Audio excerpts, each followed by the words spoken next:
আমরা কোথায় আউযুবিল্লাহ পড়বো আর কোথায় বিসমিল্লাহ পড়বো, অনেকে এই বিষয়টা পুরোপুরি ধরতে পারেন না যে আউযুবিল্লাহ কোথায় পাঠ করব আর বিসমিল্লাহ কোথায় পাঠ করব। যেখানে যেটা পাঠ করার দরকার, যেখানে যেটা পড়ার দরকার সেখানে সেটাই পাঠ করতে হবে। বিসমিল্লাহির রহমানির রহিম বা বিসমিল্লাহ এটা পাঠ করতে হবে যেই কোনো ভালো কাজের শুরুতে, যেই কোনো বৈধ কাজ, যেই কোনো ভালো কাজের শুরুতে কি পাঠ করতে হবে? বিসমিল্লাহির রহমানির রহিম পাঠ করতে হবে।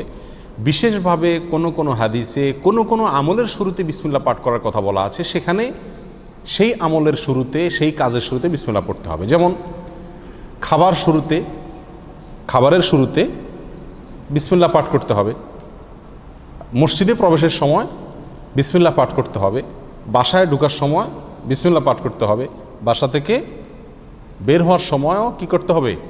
বিসমিল্লাহ পাঠ করতে হবে। এ হলো বিসমিল্লাহর বিষয়। আর আউযুবিল্লাহ এটা বিশেষভাবে পাঠ করতে হয় কোরআনে কারীম তেলাওয়াতের শুরুতে, কোরআনে কারীম তেলাওয়াতের শুরুতে। আর কোরআনে কারীম তেলাওয়াতের শুরুতে আউযুবিল্লাহ বিসমিল্লাহ উভয়টা পাঠ করব, নাকি শুধু আউযুবিল্লাহ পাঠ করব, নাকি শুধু বিসমিল্লাহ পাঠ করব, নাকি এক এক জায়গায় পাঠ করব? অনেকগুলো প্রশ্ন আসে কি আসে না? এটার উত্তর হলো, যখন আমরা কোরআনে কারীমের তেলাওয়াত শুরু করব, সেটা নামাজে হোক, নামাজের বাইরে হোক, যে অবস্থায় হোক না কেন, যদি আমরা কোরআনে কারীমের তেলাওয়াত শুরু করি তাহলে আউযুবিল্লাহ পাঠ করতে হবে, আউযুবিল্লাহ পাঠ করতে হবে। অনেক উলামায়ে কেরামের মতে ওয়াজিব, অনেক উলামায়ে কেরামের মতে সুন্নাত। আল্লাহ সুবহানাহু ওয়া তাআলা সূরা নাহলের 98 নম্বর আয়াতে ইরশাদ করেছেন, ফাইদা ক্রাআতাল কুরআনা ফাস্তাইজ বিল্লাহি মিনাশ শাইতানির রাজীম। সুতরাং যখন তুমি কোরআন পাঠ করবে তখন তুমি বিতাড়িত শয়তান থেকে আল্লাহর কাছে আশ্রয় প্রার্থনা করবে, অর্থাৎ আউযুবিল্লাহি মিনাশ শাইতানির রাজীম পাঠ করবে। এটা হলো যখন কোরআন তেলাওয়াত করবে। তাহলে আমরা নামাজে যখন হাত বাঁধবো, হাত বাঁধার পরে সানা পড়ব, এরপরে আউযুবিল্লাহ পাঠ করব, কারণ আমাকে সূরা ফাতিহা পড়তে হবে, সূরা ফাতিহার পরে আরও সূরা পড়তে হবে। সেজন্য আমাকে শুরুতে কি পড়তে হবে? আউযুবিল্লাহি মিনাশ শাইতানির রাজীম পাঠ করতে হবে। এটা সুন্নাত। এটা হলো যে কোনো কোরআন তেলাওয়াতের শুরুতে। আপনি যে কোনো মজলিসে একটু কোরআন তেলাওয়াত করতেছেন, আপনি একটা কোরআন আয়াত কোনো এক জায়গায় তেলাওয়াত করতেছেন, এমনি কোরআন খুলে তেলাওয়াত করতেছেন, যখনই আপনি কোরআন তেলাওয়াত করবেন, সেটা নামাজে হোক, নামাজের বাইরে হোক, আপনাকে কি পড়তে হবে? আউযুবিল্লাহি মিনাশ শাইতানির রাজীম এটা পড়তে হবে। আমাদের দেশে বেশিরভাগ মানুষ আমরা কোরআন তেলাওয়াতের শুরুতে বিসমিল্লাহটা খুব গুরুত্ব দিয়ে পড়ি। মাশাআল্লাহ, বিসমিল্লাহ পড়ে কি করি? তেলাওয়াত শুরু করি। আউযুবিল্লাহ বেশিরভাগ মানুষ তেলাওয়াতের শুরুতে আমরা পাঠ করি না, অথচ তেলাওয়াতের শুরুতে বিসমিল্লাহর চাইতে আউযুবিল্লাহর গুরুত্ব বেশি। আউযুবিল্লাহ পাঠ করতে হবে। তেলাওয়াতের শুরুতে কি পাঠ করতে হবে? আউযুবিল্লাহি মিনাশ শাইতানির রাজীম পাঠ করতে হবে।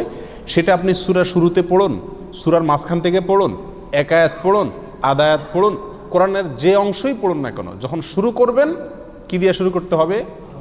আউযুবিল্লাহি মিনাশ শাইতানির রাজীম, এটা দিয়ে কোরআন তেলাওয়াত শুরু হবে। বিসমিল্লাহির রহমানির রহিম এটাও কোরআন তেলাওয়াতের সময় পড়তে হবে, কিন্তু কখন সেটা?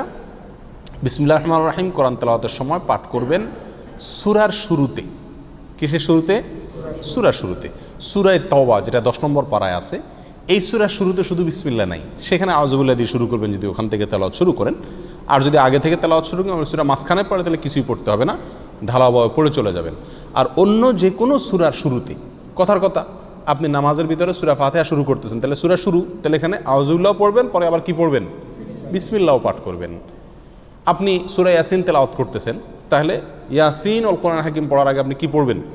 বিসমিল্লাহ পাঠ করবেন। আর সেই পাঠটা যদি আপনার একেবারে শুরু হয়, অর্থাৎ কোরআন খুলে ওটা শুরু করেন, তাহলে দুইটাই পাঠ করবেন, কারণ শুরুতে সেই হিসাবে আউযুবিল্লাহ, আবার সূরা শুরু সেই হিসাবে বিসমিল্লাহ। কথাটা কি বুঝাতে পারছি? আর যদি আপনি মাঝখান থেকে এক জায়গা থেকে খুলে পড়তেছেন, সূরার মাঝখান থেকে, তাহলে আপনার কি পড়তে হবে? আউযুবিল্লাহি মিনাশ শাইতানির রাজীম। বিসমিল্লাহ পড়া জরুরি না, যদি পড়েন পড়তে পারেন। কথা বুঝে আসছে? এ হলো আউযুবিল্লাহ এবং বিসমিল্লাহ কোথা আমরা পাঠ করব, তার একটি মোটামুটি বিস্তারিত বিবরণ। দোয়া দুরুদ পাঠ করার সময় আমরা কি বিসমিল্লাহ পড়ব কি না?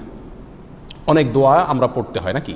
সকাল সন্ধ্যার দোয়া জিকিরগুলো আছে, তারপরে খাবারের সময় জিকির আছে, দোয়া আছে, বিভিন্ন সময় কি আছে? অনেক দোয়া আছে, নবী করিম সাল্লাল্লাহু আলাইহি সাল্লাম জায়গায় জায়গায় অনেক দোয়া শিখিয়েছেন। তো এই সমস্ত দোয়াগুলোতে বিশেষ করে সকাল সন্ধ্যার দোয়াতে বা আল্লাহর কাছে এমনি দোয়া করছি যখন, তখন কি আমরা বিসমিল্লাহ আউযুবিল্লাহ পড়তে হবে কিনা? উত্তর হলো না। এই সমস্ত জায়গায় আউযুবিল্লাহ বা বিসমিল্লাহ পড়ার প্রয়োজন নাই। কেন? কারণ হলো আপনি যে দোয়া পড়তেছেন ওই দোয়াটাই কি আল্লাহর নাম।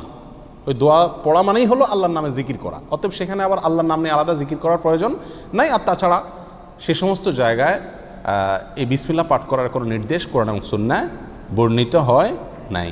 কথা বুঝে আসছে? কিন্তু এছাড়া যে কোনো বৈধ কাজ এবং ভালো কাজের শুরুতে কি পাঠ করতে হবে? বিসমিল্লাহ বলে শুরু করতে হবে।